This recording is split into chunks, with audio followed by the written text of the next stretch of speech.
সবাইকে সংবাদ এক নজরে স্বাগত। সঙ্গে আছি শেখ সাব্বির হোসেন। সাবেক প্রধান বিচারপতি এম খায়রুল হককে গ্রেপ্তার করা হয়েছে। সকাল ৮টার দিকে ডিবি পুলিশ তাকে ধানমন্ডির বাসা থেকে গ্রেপ্তার করে। বিচার বিভাগ ও গণতন্ত্র ধ্বংসের মূল কারিগর উল্লেখ করে তাকে বিচারের মুখোমুখি করার দাবি করেছে জাতীয়তাবাদী আইনজীবী ফোরাম। বিচারাঙ্গনে তুমুলভাবে আলোচিত এবং সমালোচিত বিচারপতির বেশ কয়েকটি রায় বিতর্কের সৃষ্টি করেছে। উত্তরায় বিমান বিধ্বস্তের ঘটনায় ক্ষতিগ্রস্ত মাইলস্টোন স্কুল অ্যান্ড কলেজে আগামী রবিবার থেকে সীমিত পরিসরে ক্লাস চালু করা হচ্ছে।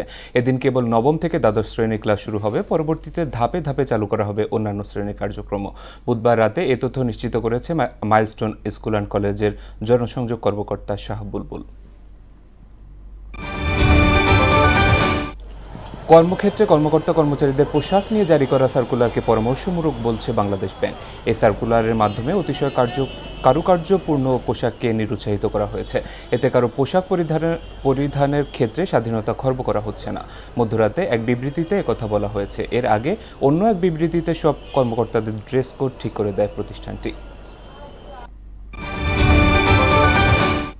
আন্তঃবিভাগ বিতর্ক প্রতিযোগিতার আয়োজন করেছে প্রাইম ইউনিভার্সিটি ডিবেটিং ক্লাব। বুধবার ইউনিভার্সিটির অডিটোরিয়ামে অনুষ্ঠিত প্রতিযোগিতায় অংশ নেয় প্রশাসন বিভাগ ও আইন বিভাগ। এতে প্রধান অতিথি হিসেবে বক্তব্য রাখেন ভারপ্রাপ্ত উপাচার্য প্রফেসর আব্দুর রহমান। শিক্ষার্থীদের চিন্তার গভীরতা দেখে সন্তোষ প্রকাশ করেন বিচারকরা। কয়েকদিনের ব্যবধানে গাজায় অনাহারে মৃত্যু হয়েছে শতাধিক মানুষের। এদিকে গেল ২৪ ঘন্টায় ইসরায়েলি হামলায় দেশটিতে ১০০ জন নিহত হয়েছে। গাজা উপত্যকায় বড় পরিসরে দুর্ভিক্ষ ছড়িয়ে পড়তে পারে বলে সতর্ক করেছে ১০৯টি ত্রাণ সংস্থা।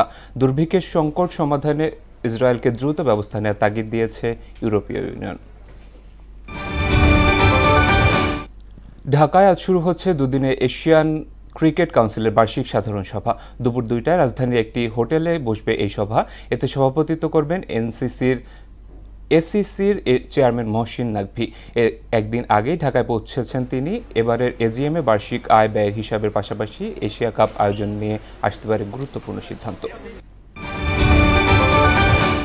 সিরিজের তৃতীয় শেষ টি-20তে আজ পাকিস্তানের বিপক্ষে মাঠে নামবে বাংলাদেশ।